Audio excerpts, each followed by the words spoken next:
Maswera sei. Mwana wa Gladys. Ndiwe uyu?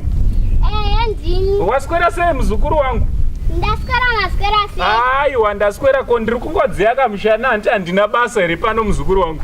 Kungotenderera. Kwakuri sei kuchikoro? Kwakuri bose ku. Good. Anzi muya kuchikoro mangwana. Ndiri kudiwa kuchikoro?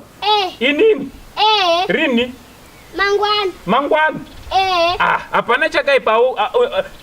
Ndinovimba una kuita misikanzwa ikoko. Andineni. Una kuita misikanzwa ka? Ndosaka ndichikuda mwana wa Gladys, mwana wangu. Wankuda zvinhu zvakudhara singe mimi maitaroti handini ndiri munhu wakudhara handina kana basa ndichingodziya mushana panapa.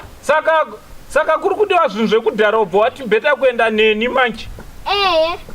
Uri kunzwisisa zvauri kutaura here mwana wa Gladys? Ndiri kunzwisisisa sekuru. Uri kundishura kauku kwauri kuda kundiita?